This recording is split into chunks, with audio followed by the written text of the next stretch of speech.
प्रिय विद्यार्थियों, सुप्रभात। हम कादम्बरी में शूद्रक वर्णन पढ़ रहे हैं।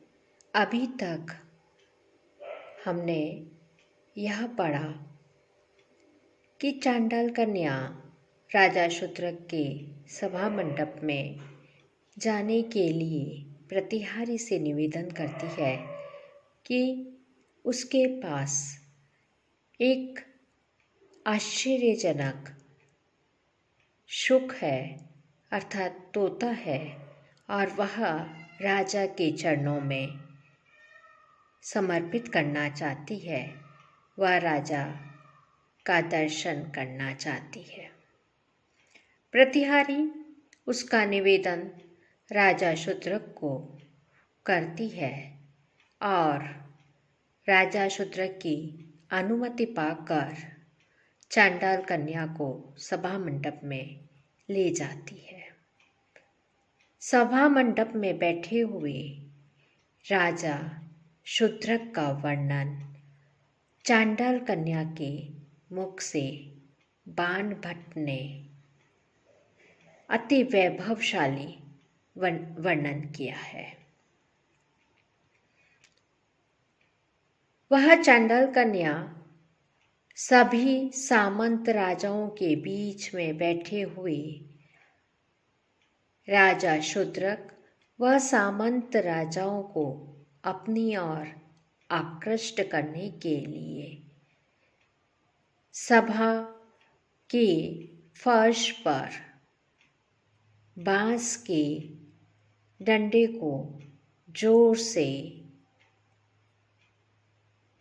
रखती है, जिसकी आवाज़ से सारे राजा उसकी ओर आकृष्ट हो जाते हैं। इसी का वर्णन प्रस्तुत पद्य में किया जा रहा है। आलोक्य च सहा दूर स्थितैः प्रचलित रत्नवलयकेन रक्तकुवल यद्दल कोमलेन पाणिना जर्जित मुखभागां वेणुलतामादाय नरपति प्रतिबोधनार्थं सकृत सभाकुटीम् अजघान। आलोक्य अर्थात राजा शूद्रक को देखकर सा वह उस चांडाल कन्या ने दूर में स्थित अर्थात राज सिंहासन से दूर ही खड़ी रहकर प्रचलित रत्न वलयन, जिसके कंगन प्रकंपित हो रहे हैं। और कंगन कैसे हैं? रत्न वलयन, मणि जटित कंगन वाले।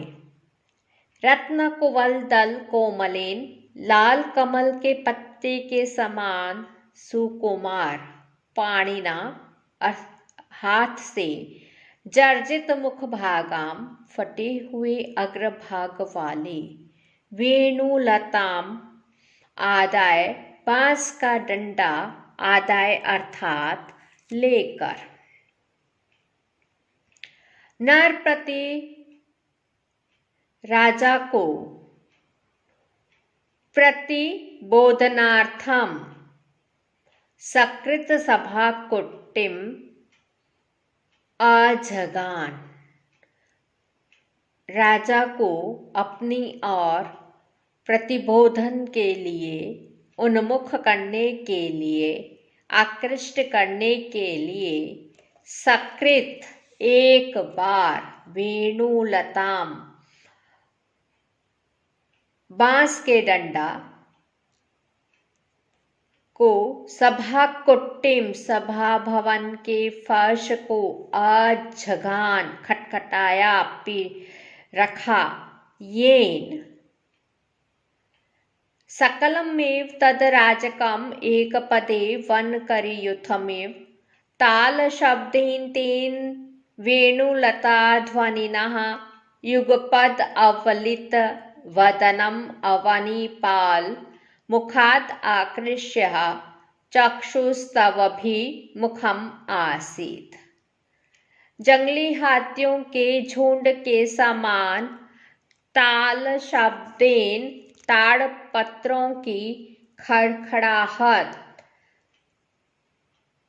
अथवा कांसे की बनी करताल वाद्य विशेष की ध्वनि से तेन उस वेणुलता ध्वनिना बांस के डंडे के शब्द से युगपद अवलित वदनम एक साथ ही मुख मोड़कर अवनीपाल मुखाद राजा के मुख की ओर से आकृष्य चक्षुः आसीत खींचकर नेत्रों को तद अभिमुख उस चांडाल कन्या की ओर से आसीत आकृष्ट हो गया। पुनः देखिए, आलोक्य चा दूर स्थिति प्रचलित रत्न वल्लयेन राजा को देखकर दूर ही खड़ी हुई उस चांडाल कन्या ने प्रकंपित रत्न वल्लयेन प्रकंपित मणिकंगन वाले रक्त कुवलय दल कोमलेन पाणिना लाल कमल के पत्ते के समान सुकोमल पाणिना हाथ से जर्जित मुखभागम वेणुलतामादय फटे हुए अग्रभाग वाले डंडे को लेकर नरपति बोधनाथ राजा को अपनी ओर आकृष्ट करने के लिए सकृत सभा कुट्टिमम आजगान सभा मंडप के फर्श को पीटा।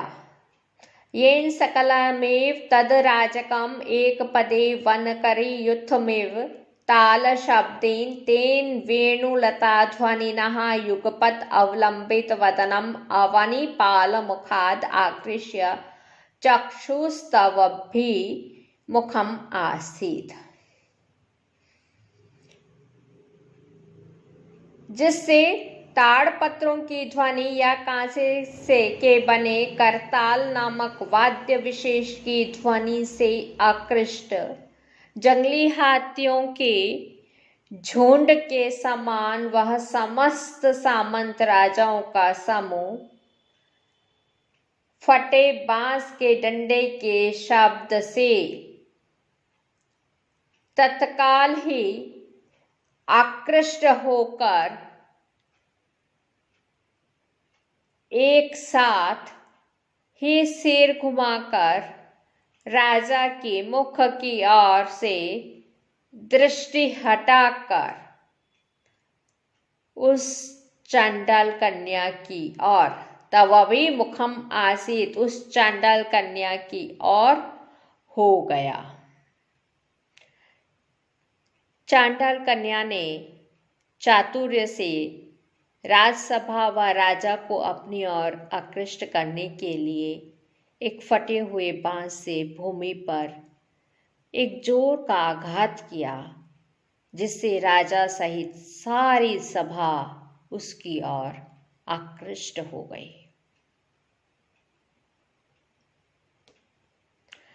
नरपति बोधनार्थम नराणां पति इति नरपति तस्य प्रतिबोधनम एवार्थ प्रयोजनम यस्मिन्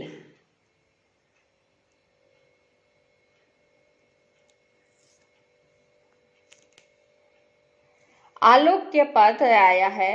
आ उपसर्ग लुक धातु ल्यप प्रत्यय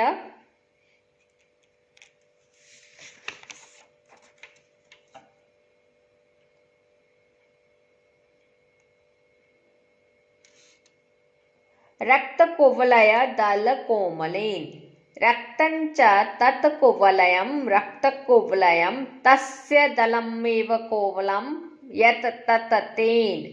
यहाँ वाचक लुप्ता उपमा अलंकार है।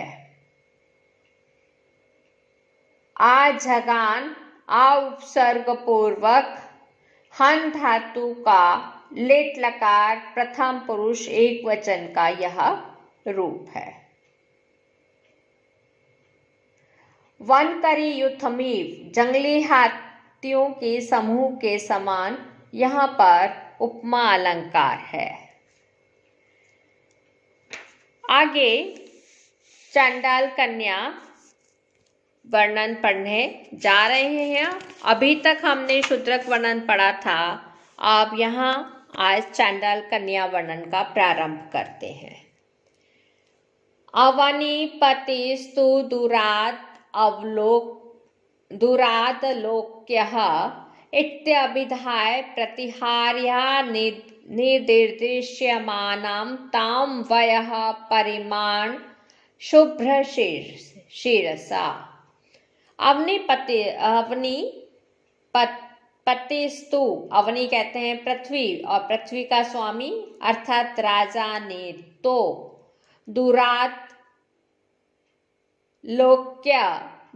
आलोक्य दूर से ही राजा को देखो, इति अभिधाय ऐसा कहकर, प्रतिहारी के द्वारा निर्दिश्यमानाम दिखलाई जाती हुई ताम उस चांडाल कन्या को वयः परिणाम अर्थात वृद्धा अवस्था के कारण शुभ्र शिरसा श्वेत सिर वाली रक्त राजीव नेत्रपांगेन अनवरत कृत व्यायाम तया लाल कमल के सदृश नेत्रों के अपांग किनारे वाले अनवरत कृत व्यायाम तया निरंतर व्यायाम परिश्रम पूर्ण कार्य करने के कारण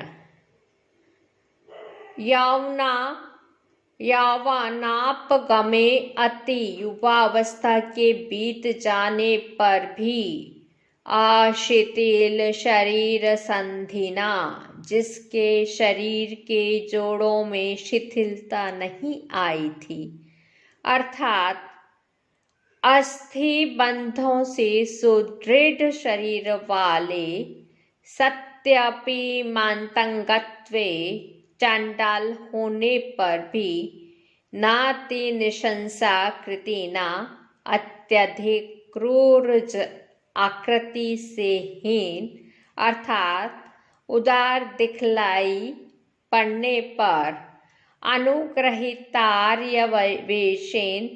शिष्ट जनों के समान वेशभूषा धारण करने वाले शुभ्रवाससा श्वेत वस्त्रधारी वृद्ध पुरुष के द्वारा अधिष्ठित पुरोभागाम, जो आगे अधिष्ठित थी, अर्थात वृद्ध पुरुष जिसके आगे था, आकुला कोल काक पक्षधारी ना, इधर उधर छितराई हुई काक पक्षधारी ना, घुंघराले वालों की लटों को काक पक्ष धारण करने वाले कनक शलाका निर्मितम अपि, सोने की सलाइयों से बने होने पर भी अंतर्गत शुक्ल प्रभा श्यामायमानम, अंदर विद्यमान तोते की कांति से हरे रंग का प्रतीक होने वाले मरकतमयमेव, मानो मरकत मणि हरे रंग की मणि विशेष से ही बने हुए पंजरम उद्वहता, पिंजरे को धारण करने वाले चांडाल बालक के द्वारा अनुगम्यमानाम, अनुगमन की जाती हुई, अर्थात चांडाल बालक जिसके पीछे चल रहा था, ऐसी चांडाल कन्या को राजा ने निर्निमेष नेत्रों से देखा।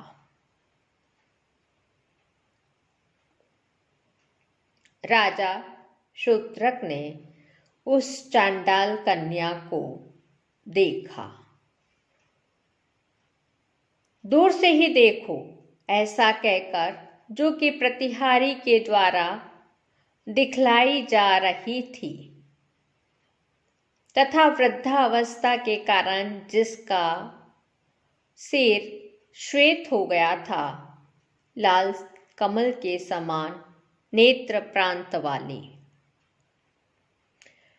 निरंतर व्यायाम करने के कारण युवावस्था के समाप्त होने पर भी शिथिलता रहित शरीरों के जोड़ों वाली, अर्थात सुदृढ़ संधियों वाला, चांडाल होने पर भी क्रूर आकृति से रहित,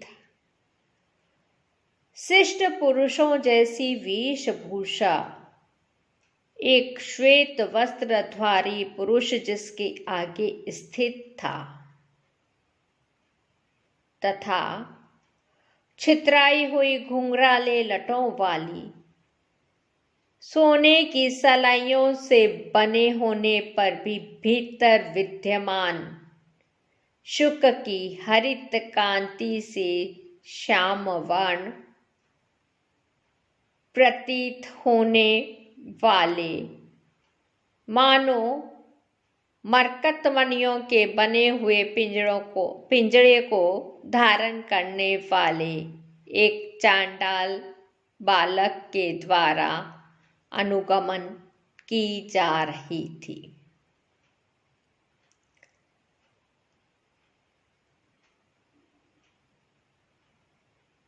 यहाँ पर चांडाल कन्या का वर्णन किया है। वह जिस जाति से है, फिर भी वह रूपवती है। वृद्धावस्था है, इसके कारण उसके बाल श्वेत हो चुके हैं, परंतु व्यायाम करने के कारण वह सुदृढ़ शरीर वाली है। उसके हाथ में एक पिंजरा है और उस पिंजरे में शुक विद्यमान है। पिंजरा भी सोने की सलाइयों से बना हुआ है और साथ में एक चांडाल बालक है जिसके पीछे पीछे वह आ रही थी। यह चांडाल कन्या का वर्णन है। आज यहीं तक, कल आगे पढ़ेंगे। सर्वे भवन्तु सुखिनः, सर्वे सन्तु निरामया, सर्वे भद्राणि पश्यन्तु, मा कश्चित् दुःखभाग् भवेत्। ओम शांति शांति शांति। धन्यवाद।